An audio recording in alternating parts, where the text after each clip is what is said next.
გამოფენაზე გეპატიჟებით იმისთვის, რომ არაჩვეულებრივი ხელნაკეთი ნივთები დავათვალიეროთ ჩვენც და ბუნებრივია ჩვენმა ტელემაყურებელმაც. სტუმრებს წარმოგიდგენთ, პირველ რიგში გეტყვით, რომ ეს არაჩვეულებრივი ნივთები შექმნილია საქართველოს ტრადიციული რეწვის ასოციაციის მიერ და დირექტორი ყავს სტუდიაში ირინა მანია, ასევე მაკადვალიშვილი ხელოვნების საერთაშორისო ცენტრის დირექტორი და აღსანიშნავია, რომ ტრადიციული რეწვის ასოციაცია სწორედ ხელოვნების საერთაშორისო ცენტრის დაარსებულია.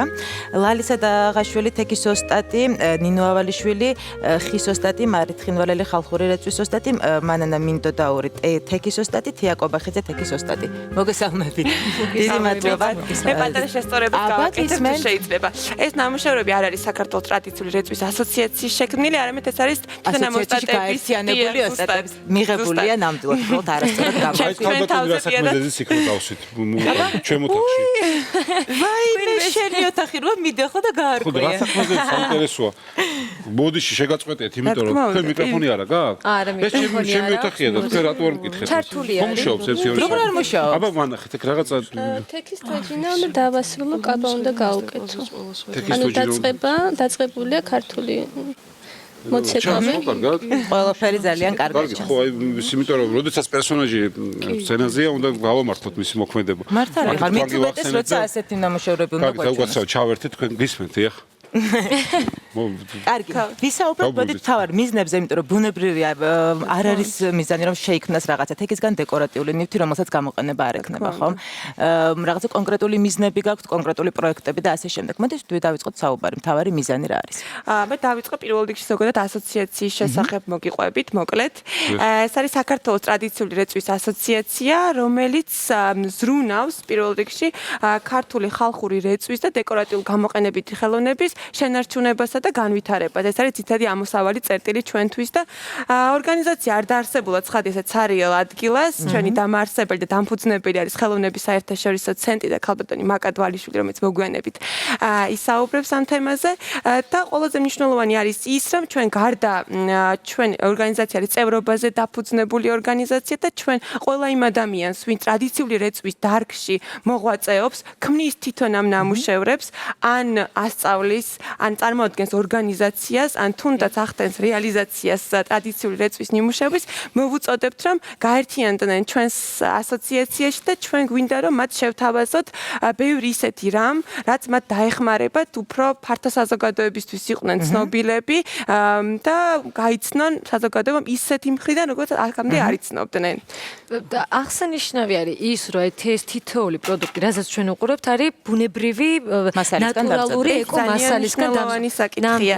მე პატარა წინა სიტყვაობას გავუკეთებ ამ საკითხს, გამოფენის ჩვენ პირველ ივნისის ბავშვთა საერთაშორისო დღესთან დაკავშირებით. ჩვენ წავაწყდეთ, იცით, აქედან გაჩნდა იდეა, რომ შემდეგ სტუდიაში ზოოპარკში იყოს სწორედ. ჩვენ გადავწყვიტეთ, რომ სწორედ ამ დღისთვის შეგვერჩია ის ოსტატები, რომლებიც აკეთებენ ხისგან, თექისგან და სხვა ტრადიციული რეწვის დარგში მომუშავე ადამიანის მუშაობენ საბავშვო თემაზე. და შევარჩიეთ ისინი და წარმოვადგინეთ ეს ნამუშევრები ზოოპარკში, რასაც ჰქონდა ძალიან დიდი გამოხმაურება, ძალიან ბევრ ადამიანს მოეწონა და სწორედ ეს იყო განსაკუთრებით მნიშვნელოვანი, რომ ჩვენ პირველ რიგში შევუწყეთ ამ ადამიანებს, რომ ისინი ფართო საზოგადოებას ისინი გაეცნო და თან ამავე დროს ბავშვებსაც შევთავაზეთ ისეთი ნამუშევრები, რომლებიც იყო ხელით ნაკეთი, იყო ეკოლოგიურად სუფთა და ახალი, რაც აქამდე ბავშვებს არ უნახავთ. ეს არის ყველაზე მნიშვნელოვანი. აქ შეიძლება რომ მომაქციოთ ყურადღება. აქ ხდება საინტერესო რაღაცა ხდება, იმიტომ რომ მივხვდი რომ თქვენ ინტერვიუს ჩემოთაც შევეროთ გაართიოთ თავს, მაგრამ აქ ეს ხალხი რაღაც აკეთებს და რა ეს რა არის? მითხარით ორი სიტყვით რას ამზადებთ? ხო 20 წუთში ხო იქნება მზად 15 წუთში. აი რომ ვიცოდეთ, აბა ეს რა არის? ეს არის თოჯინა ანგელოზი. თოჯინა ანგელოზი. ახლა ჯერჯერობით თავს ვაკეთებ და ტანს. შემდეგ სააშო. აი ხედავს მაყურებელი, მე მგონი რა გამოდენება 15 წუთში გავიგოთ. თქვენ რას აკეთებთ? აკეთო, აკეთეთ წამოდი. სპეციალურად გადაცემისთვის დაშლილი ძალიან მარტივი მანქანა არის, რომელიც ყველა შეუძლია გააკეთოს, შედგება მარტივი ბამოჭრილი ფიგურისაგან, 4 ბორულისაგან და 2 ჩხირისაგან და შემიძლია სამარტივად აგიწყოთ აქვე. რა თქმა უნდა, გვიწყოთ აუცილებლად. კარგი, აქ რაღაც ხდება, ესე იგი ჯადოქრობასა აქ ადგილი. ცოტა შამანურ რიტუალსაც გასწრებით რა არის? რა საკეთებ? ეს ჭიამაიას ვაკეთებ. და ის რა პროცედურაა, როდესაც აი ესე მშრალი თელვის ტექნიკა არის ეს. ხუდება ეს ალბათ, ხო? თექის თეკა არის სველი მეთოდით არის მშრალი მეთოდით. ეს არის მშრალი მეთოდი. თქვენ ესე იგი ცოტა ხანში ეს რა იქნება რა თქმა ჭიამაია. არქეოლოგი გვეყოლება, ჭიამაია გვეყოლება. მანქანა. და მოვაკეთებ თაგვს. თაგვი. ცოტა ხანში გამოიძებდა თაგვი. ცოტა ხანში გვეყოლება თაგვი. თქვენ დასაკეთებ. ჩემ იქნება ცხარი აი ქთევს და იქაც. ცხარი. და აქ საინტერესო ექსპონატებია მოტანილის ხოთაშორის. ეს არის გელია და ცხარია. გელია და გელი და პატარა კრავი. ხო დინარი რაღაც ქართული ზღაპრის ის არის მე მგონი. ხო შეგონებით. აუ ამ ზღაპრის ისე შენია ჩემშულს. შეიძლება ბასა გადავინაცვლო ეს სტუმრები. თუმცა ძალიან საინტერესო რაღაც ხდება. კი, ჩანართი ძალიან საინტერესო იყო. ხალბატონო მაგა პარკიდან თან. ხო, ჩვენ საუბრობდით რეკლამის დროს რომ საჭიროება შეიქმნა რომ ტრადიციული რეწვის ასოციაცია ჩამოყალიბებულიყო. ხო, თითქოს აუცილებელიც კი გახდა. ნამდვილად ეგრე არის, იმიტომ რომ ჩვენ უკვე 20 წელიწადია მუშაობთ ამ სფეროში, ხელოვნების საერთაშორისო ცენტრი არის არასამთავრობო ორგანიზაცია, რომელიც დაარსდა 95 წელს, ანუ წელს გვაქვს უკვე 20 წლის იუბილე. და უნდა ითქვას, რომ პირველი პროექტი, რომელსაც ჩვენ ვახორციელებდით, იყო სწორედ ტრადიციული რეწვის განვითარების ხელშეწყობა. და იცით როგორ იყო, მაგრამ წარმოგიდგენთ ეს 20 წელი არ არის ესეთი მცირე პერიოდი, როდესაც თქვა ყველანაირი მდგომარეობა იყო ქვეყანაში. ამიტომ, მაგრამ რაც მთავარია იყო სულ უწყვეტობა და ურთიერთობა ოსტატებთან. მთელი ამ ხნის განმავლობაში სამწუხაროდ მოხდა ისე, რომ ეს ოსტატები იყვნენ ცით რაღაცა ცალ-ცალკე არ იყვნენ რაღაცა კონცენტრირებული, არ ჰქონდათ ერთმანეთთან კავშირი. გაფანტულები. ყველა ერთმანეთს იცნობდა, ყველა იმაშობდა, მაგრამ რეალურად იმისთვის, რომ რაღაცა ორგანიზაცია, რომელიც თქვა ლობირებას გაუწევდა მათ საქმიანობას, თქვა მიეხმარებოდა თქვა სხვადასხვა თუნდაც ტრენინგებს ჩაუტარებდა, თუნდაც ბაზარზე გასვლაზე, თუნდაც აი ესეთი პირველ რიგში რა თქმა უნდა ტრადიციის შენარჩუნებაზე და ტრადიციის მერე ბაზართან მორგებაზე. აი ესეთი რაღაც ორგანიზაცია, ესეთი ერთეული არ არსებობდა. მერე ევროკავშირის პროექტი იყო ერთ-ერთი დიდი პროექტი, რომელსაც ჩვენ ვახორციელებდით და ჩატარდა საკმაოდ სერიოზული მთელი საქართველოს მასშტაბით კვლევა.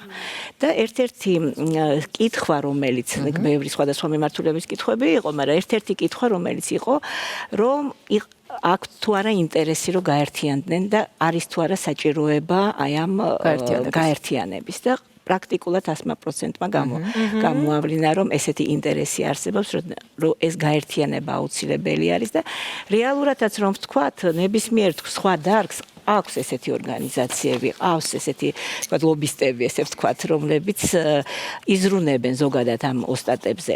და ამიტომაც რეალურად შეიქმნა აუცილებლობა ამისი და დავაარსეთ ეს ასოციაცია. თუმცა ეს არ არის ერთადერთი პროექტი, რაც აქვს რეწვის ასოციაციას, ხო? რა ჩვენ პირიქით იმისთვის რომ ასე ვთქვათ ხელი შეუწყოთ ამ საქმიანობას, ამიტომ შევარჩიეთ ეს თემა 1 ივნისისთვის, თორე ისე ზოგადად ჩვენ მთელი ტრადიციული რეწვის დარგები რაც კი არსებობს, ყველა მიმართულებით მუშაობთ. სწორედ ამ კვლევის გამო რაც ჩავატარეთ 2 წლის წინ, ჩვენ შევხვდით დაახლოებით 600-მდე ოსტატს. წარმოიდგინეთ, თითქმის ყველა რეგიონში გამოვკითხეთ, გავიგეთ რა ხდება ამ დარგების მხრივ, როგორი განაწილება რეგიონების მხრივ, ასე რომ გვაქვს ძალიან დიდი მონაცემთა ბაზა. თანამშრომლობთ ყველა ამ ოსტატთან და ძალიან გვინდა რომ სწორედ მათ საქმიანობას შევუწყოთ ხელი, თუნდაც მარკეტინგის თვალსაზრისით, პოპულარიზაციის თვალსაზრისით და ერთ-ერთი ძალიან მნიშვნელოვანი თემა სხვათა შორის არის განათლება, ანუ განათლების კომპონენტი, სწორედ იმიტომ რომ ახალგაზრდა თაობა დაინტერესებული იყოს. კარგ თემაზე დაიწყეთ საუბარი, ახალგაზრდების ჩართულობა. იმიტომ რომ სწორედ ეს არის დასაბამი იმისთვის რომ დარგი შენარჩუნდეს, გაახალგაზრდავდეს და თან სიცოცხლის უნარიანობა შეინარჩუნოს. საინტერესო დიახ, თქვენას გავაგზავნებთ. თუ შეიძლება საინტერესო რომ სოფლად ბავშვი ავტომატურად სწავლობს ამას ოჯახში, როდესაც ბებიან, დეიდა, რა ვიცი, მამიდან ვიღაცა თქვათ, ფლობს ამ ხელოვნებას, ხო? ქალაქში ეს ნაკლებად არის. მე თეკასთან შეხება მქონდა ჩემი ასე ვთქვათ ბიცოლა გახდათ გახლავთ ხო თუში კალია და ნუ იქიდან ვიცი რომ ეგ არსებობს მშრალი მე გაკეთებენ ბევრ რამეს მაგრამ რომ წმინდოდეს აი თქვათ სწავლა ან ვიღაცისთვის ვასწავლო შვილს ვასწავლო რამდენია ადამიანი ვისაც ქალაქში ცხოვრობს და არა აქვს უბრალოდ საშუალება რომ ვისწავლოს მაგრამ მოწოს რა ქნას რა წყალში გადავარდე ეს უსტაველი ხტარია რა ქნას იცით რა არის ამ ბოლო აი ამ ბოლო პერიოდში სხვა შორის მომრავლდა ესეთი სკოლები, უკვე ვეღარ ვიტყვით იმას, იმიტომ რომ პირველ რიგში რატომ? იმიტომ რომ მოთხოვნილება წარმოვიდა ამაზე, განსაკუთრებით თეკაზე მინდა თქვა. იმიტომ რომ ძალიან ბევრი უკვე აკეთეს მართალია გეთანხმებით, რომ ოჯახებში აკეთებენ ძირითადად, მაინც ინდივიდუალურად ცდილობენ რომ ეს შეისწავლონ, მაგრამ კეთდება პატარა სახელოსნოები, სხვა შორის ჩვენი ორგანიზაცია სწორედ მცირე გრანტებსაც გასცემს, 10,000-იან გრანტებს დაახლოებით ეხმარება სახელოსნოებს, მაგრამ პირველი მოთხოვნა არის ის, რომ იმ სახელოსნოში აუცილებლად უნდა ყავდეთ შეგირდები და უნდა ისწავლებოდეს, იმიტომ რომ ფაქტიურად რომ ეს შთამომავლობას ახალგაზრდებს, როგორც ირინამ თქვა, გადაეცეს ეს ცოდნა. სხვაგვარად შეუძლებელია შეინარჩუნოთ დარგი. იმისთვის რომ ახალგაზრდები დაინტერესდნენ ამ დარგით, თანამედროვე ცხოვრებაში ძალიან მნიშვნელოვანია გაყიდვაში იყვნენ დაინტერესებულები და ნახონ რომ ეს ნამუშევრები იყიდება. ამიტომ სწორედ ამის ხელშეწყობა რომ ამ ადამიანებმა გაყიდონ ეს ნამუშევრები კარგად, თუნდაც პროდუქციის განვითარებაში ხელშეწყობა. აი თუნდაც ეს ახალი ამ მეთოდის ახლებური ვარიანტი, თუნდაც რაღაცა ეს თანამედროვე სტილი იყოს დიზაინი. კიდევ რა ამ ასოციაციის და ზოგადად ცენტრის ერთ-ერთი ისეთი სერვისი, რასაც ესე ვთქვათ, თავაზობთ ჩვენ ოსტატებს, ეს არის რომ ეს სწორედ პროდუქციის განვითარება. ერთი არის რომ უნდა შენარჩუნდეს ის ტრადიცია, მაგრამ რაც აუცილებელი ქართული ავთენტური უნდა შენარჩუნდეს, მაგრამ მეორე არის რომ ის უნდა მოერგოს ბაზარს. და ამიტომ სწორედ ხდება ამ ორი მხარის გაერთიანება. ანუ ბაზარზე ორიენტირებული პროდუქცია, მაგრამ რა თქმა უნდა იყოს პირველ რიგში ქართული, უნდა იყოს ეკოლოგიურად სუფთა, უნდა იყოს მთელი ეს რაც უკვე ვილაპარაკეთ და მეორე მაგრამ უნდა იყოს გაყიდვადი. იმიტომ რომ თუ არ მოხდება ამის გაყიდვა, რეალურად აბსოლუტურად დარგი იმას. ჩვენ გვინდა რომ არა მხოლოდ ადგილობრივ ბაზარზე, ასე რომ საერთაშორისო ბაზარზეც შეუწყოთ ხელი, რომ ნამუშევრები გაიტანონ და გაყიდონ. არის უკვე თქვა გამოცდილება გქონია შარშან მაგალითად აქამდე თვითონ ხელოვნების საერთაშორისო ცენტრი და ჩვენც მონაწილეობდით საერთაშორისო ბაზრობებზე, გამოფენა გაყიდვებზე. შარშანაც გქონდა ესეთი კონკურსი, სამხრეთ კავკასიის საუკეთესო რეწვის პროდუქცია. შევარჩიეთ კონკურსის წესით ნამუშევრები და წავიღეთ მილანში გასაყიდად და ძალიან დიდი გამოხმაურება ჰქონდა. მიუხედავად იმისა, რომ ძალიან დიდ კონკურენციაში გავიდა ჩვენი ნამუშევრები, მაინც ძალიან განსხვავებული იყო, ძალიან დიდ დამფასებელი ყავდა. მე წარმომიდგენია, ბოდიში გაწყვეტდეთ, მე წარმომიდგენია მშობელთა მთელი ჯარი, რომელსაც უნდა რომ შეასწავლოს. ხო არის ხოლმე მშობლები, რომ ატარებენ თქვათ მუსიკაზე, ცეკვაზე. რამდენი ადამიანია, რომ ეს უნდა რომ თქვათ, რატომაც არ ეხება, რატო არ შეიძლება რომ გოგონა თუ ყავს ასწავლა, ბიჭო თუ ყავს. ხო, ასოციაციის ერთ-ერთი დანიშნულება სწორედ ეს არის, რომ დააკავშიროს ის ახალგაზრდები, ვისაც უნდა სწავლა, იმ ოსტატებს, ვისაც უნდა რომ ასწავლოს და ეს ორი რგოლი. მოდი, კარგად აი კიდე საძრო რომ გავაგზავნოთ, აი გრანტი რაც ახსენეთ, თქვა და აუცილებელიაო შეგირდი, ხო? აი თქვა წარმოგიდგენთ გვიყურებები ბათუმი, ქუთაისი, თელავის, სხვადასხვა ქალაქებში, თბილისში, აქვთ ესეთი, თვითონ არის ხელოსანი, თვითონ იცის ეს დარგი. რას ვაკეთებთ? აი რა შეუულია გააკეთონ, რომ გახსნას პატარა სკოლა ბავშვებს ასწავლოს. ეხლა სწორედ ფაქტიურად ერთი გამოცხადება ჰქონდა ჩვენ, სადაც მიიღოს ასევე მთელი საქართველოსდან ოსტატებმა, ბათუმის სადაღაშვილებაც მათ შორის მთელი საქართველოს აკეთებს. მე უკვე დაფინანსდა და ეხლა უკვე მიმდინარეობს ამ სახელოსნოების აღდგენა და მუშაობა. მეორე გამოცხადებაც იყო რეალურად ეხლა არის უბრალოდ პირველი დონის გადარჩევა მოხდა, ეხლა უკვე ჟიური მუშაობს მეორე დონის გადარჩევაზე და შემდგომ მომავალში, ნუ ყოველ შემთხვევაში საზოგადოებას ეცნობება როდესაც გამოცხადდება. იყოს რაღაც გამოცხადება. ყოველ შემთხვევაში როგორც კი იქნება, რა თქმა უნდა, ჩვენ საჭიროა ეს გაიგონ ინფორმაცია. ფოტოშოპს აი ძალიან ბევრი კითხავს ამას და მე მინდა რომ ყველა მაყურებელმა ძალიან კარგად იცოდეს, რომ გარდა იმისა, რომ ჩვენი ორგანიზაციის მიერ გამოცხადებულ გრანტებს ჩვენ ყოველთვის ვდებთ სოციალურ ქსელში ან ჩვენს ვებგვერდზე, რომელსაც აუცილებლად გეტყვით როგორ უნდა მოგძებნოთ. ასევე ჩვენ სხვა უწყებების მიერ გამოცხადებულ საგრანტო კონკურსში შესახებაც ვდებთ ყოველთვის ინფორმაციას და პირიქითაც ასოციაცია შეუწყობს მათ ხელს, რომ იქაც მიიღონ და ჩვენ აბსოლუტურად გახსნილები ვართ. ჩვენი Facebook-ის გვერდს გეტყვით.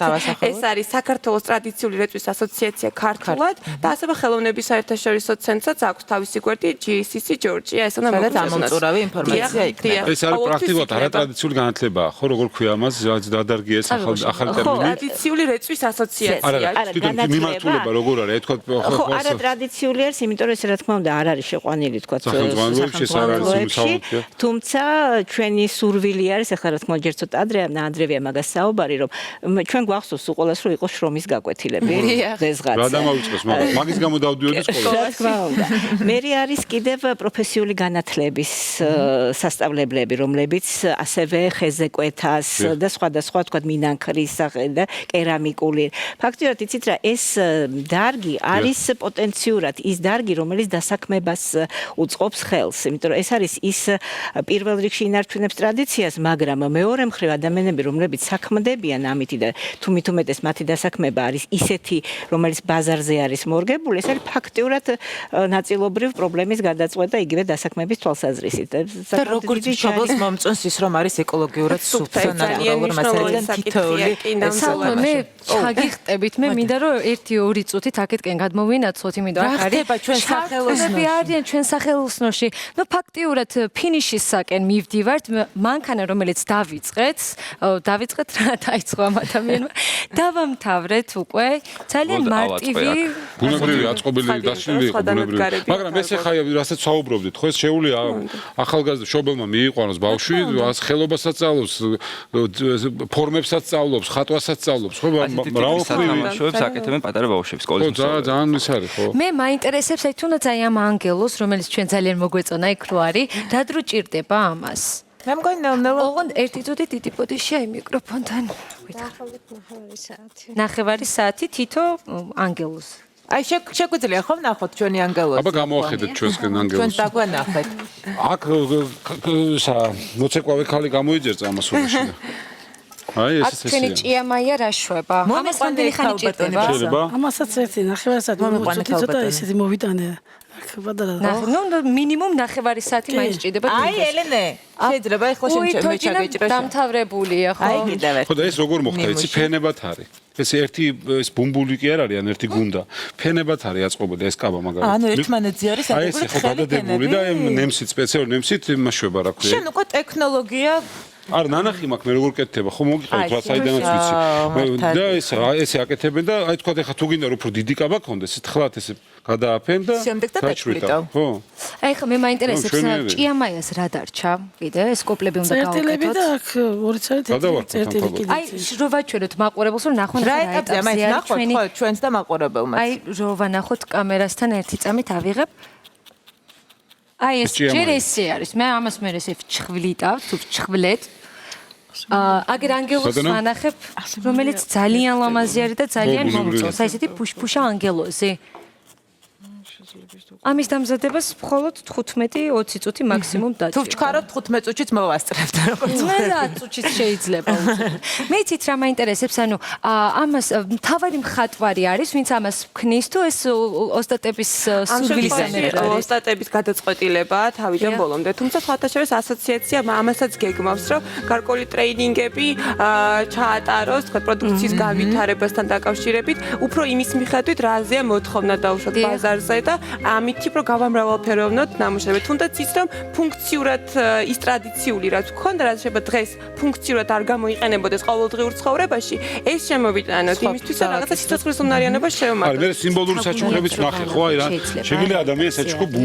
ნამდვილად. ხოთაშორის ლარის სადაღაშვილის ძალიან საინტერესო მთელი ოჯახი არის დაკავებული ამ საქმით და სწორედ ახალგაზრდებსაც მისი შვილი აქ არის გადაეცემა ეს ხელობა. ოჯახიდან თაობას გადაეცემა. ძალიან კარგი მაგალითი ამისი, როგორ მთელი ოჯახი არის ჩართული ამ საქმიანობაში და განსხვავებულ თექისგან განსხვავებულ ნამუშევრებს ქმნიან.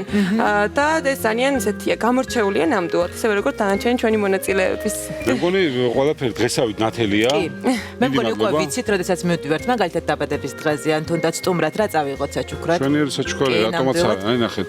და სად შეიძლება შეძენა მაყურებელი თავარი ჩვენ რა თქმა უნდა მომავალში ძალიან გვინდა რომ გქონდეს ჩვენი მაღაზია, თუმცა ამ ეტაპზე ხელოვნების საერთაშორისო ცენტრში, ჩვენს ოფისში არის მოწყობილი საგამოფენო დარბაზი. შეგიძლიათ რომ მსგავსი ტიპის ნამუშევრები შეიძინოთ. და სადარ ტერიტორიად უკვე ითქვა თუ ნიკო ნიკოლაძის 7 ნომერში. 7 ნომერი, ქალაქი თბილისი. რეგიონებში ჯერ არ ვართ მოცემული. შეჯობით ალბათ, თუმცა ჩვენ ამასაც ვგეგმავთ, რომ ჩვენი წარმომადგენლები ყავდეს რეგიონში სამომავლოდ და იმისთვის რომ უფრო მარტივი იყოს რეგიონში ყველა ოსტატთან კონტაქტი. ასევე მე კიდე დავამატებ იმას, რომ როდესაც ჩვენ სახელოსნოებზე ვლაპარაკობდით, ფაქტიურად ჩვენ ეს მფარველობასაც ვიღებთ იმ სახელოსნოების, რომლებიც დაფინანსდება და იქნება კავშირი თვითონ ტურისტულ სააგენტოებსა და ამ სახელოსნოებს შორის. იმიტომ რომ ფაქტიურად ძალიან ბევრი ტურისტი ჩამოდის აქ იმისთვის, რომ აინტერესებს, როგორ კეთდება ესა, თვითონ უშუალოდ მიივიდეს არა მარტო მაღაზიაში, არამედ სახელოსნოში და ჩვენი ინტერესიც არის, რომ უშუალოდ დააკავშირებენ ერთმანეთთან და თქვა ტურისტებს უფრო უყვართ თვითონ ოსტატებისგან ამის შეძენა, ამიტომ ესეც კიდევ ერთი ხერხი იმისა, რომ მოხდეს აი ამ ნივთების პროგრამა. წლის ბოლოს გვექნება დაახლოებით 16 მოწყობილი სახელოსნო და ტურისტ შემდგარი, სადაც ძალიან დიდი ამბავი აქვს, რაღაც უნდა გითხრათ. დავამთავროთ, თორე ცეკვას დავიწყოთ. ასა სიურპრიზი. პატარა ანგელოზი არის ჩვენთან სტუმრად და საჩუქრად მოსული. ძალიან დიდი მადლობა. ძალიან დიდი მადლობა. დიდი მადლობა. ჩვენ დავასრულოთ. თორე ხა ბასამართლა ცეკვას დაიწყო. ცეკვას გავიგამოგიწევთ საცეკვაოდ, აგერ გავაკეთეთ მოცეკვავი ქალბატონი და ფონიც გვაქვს. დიდი მადლობა. დიდი მადლობა. რამდენიმე თვე მე აქედან არ მინდა, მაგრამ მომიწია წამოსო და ძალიან დიდი მადლობა თქვენ რომ ამ საქმეს ეწევით და გადაგაგვეჩქარება და წავედით რეკლამაზე და დავბრუნდებით რეკლამის შემდგომ.